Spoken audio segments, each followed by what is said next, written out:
Okay, so picture this, a high-speed train, a project worth billions, and a lawsuit that threatened to stop it dead in its tracks. But this isn't just a story about infrastructure. This is about how a simple railway line sparked one of the biggest constitutional battles in modern British history. I know, it sounds a little unbelievable, right? A train line going up against an entire nation's constitution?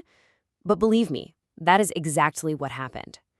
So the big question for us is, how on earth did a massive construction project end up questioning the very bedrock of the UK's legal system?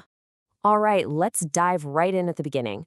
Our story kicks off with a train, a very, very big train project, and the lawsuit that tried to stop the whole thing. So to really get what's going on here, you have to appreciate just how massive this project, High Speed 2, or HS2 as everyone calls it, really was. I mean, we are talking about one of the biggest infrastructure projects in all of Europe, a brand new high-speed line stretching for hundreds of miles with a price tag in the tens of billions of pounds. For the government, this was a huge deal, a top national priority. But as you can imagine, not everyone was thrilled. A whole coalition of local councils and regular citizen groups got together, calling themselves the HS2 Action Alliance, and they decided to fight back. Their weapon of choice, not protests, but a lawsuit, aimed right at the legal foundation of the entire project. So what was their argument? Well, at its heart, it was pretty simple. They claimed the government had just flat out broken the law. Specifically, they pointed to an EU environmental law that said you had to do a full strategic environmental assessment before, and that's the key word, before the project was ever debated by Parliament.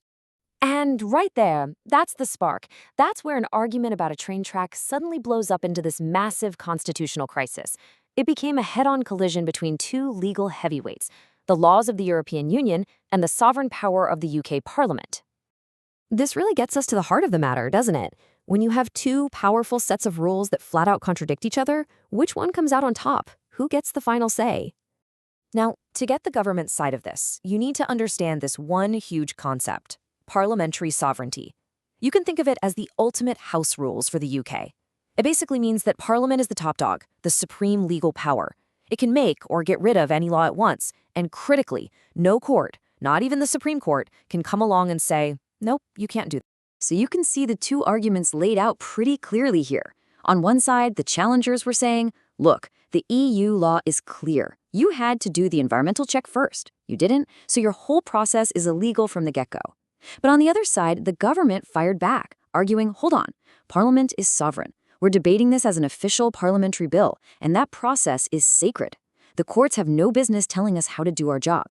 With these two powerful arguments completely deadlocked, the whole thing had to go somewhere, and it went all the way to the top, landing right in the lap of the UK Supreme Court.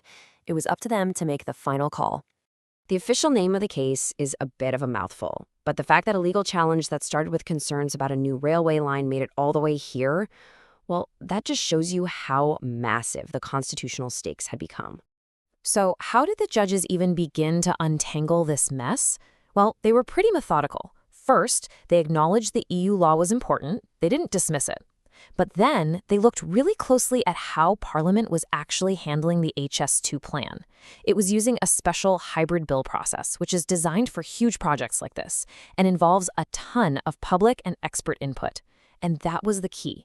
The court basically said, you know what? This super detailed parliamentary process, it kind of works as its own environmental assessment. And because of that, their final decision was clear. The judiciary cannot interfere with the internal workings of Parliament, period. And just like that, the verdict was in. In the battle between EU law and the UK Constitution, Parliament won. The legal challenge against HS2 had failed. And the lead justices, Lord Neuberger and Lord Mance, they did not mince words. They wrote that the core constitutional principle of parliamentary sovereignty is not in doubt. I mean, that is a massive statement. It was this incredibly powerful, definitive declaration that reaffirmed the absolute authority of Parliament in the UK's legal system. So the government got to build its railway, but the impact of this case, its legacy, goes way beyond just the tracks. So let's talk about the fallout. What is the lasting legacy of the HS2 Showdown, and why does this case still matter so much today? So what are the big takeaways here? First, the case emphatically reinforced the absolute power of Parliament. It also drew a really clear line in the sand, defining the limits of what the courts could do when reviewing Parliament's decisions. It also set a huge precedent for how future large-scale projects get approved. And maybe most crucially, it showed that even while the UK was in the EU, its own fundamental constitutional principles could ultimately win out. It's really incredible when you think about it. What started as a local fight over a railway became a foundational legal moment. This 2014 decision is now a crucial landmark for anyone trying to understand that delicate and very unique balance of power between the courts, the government, and Parliament in the United Kingdom. And all of this leaves us with a profound question, one that this case brings into sharp focus, and one that democracies all over the world are still grappling with. Who should really have the final word? The politicians we elect to represent us, or the judges who are appointed to interpret the law? It's something to think about.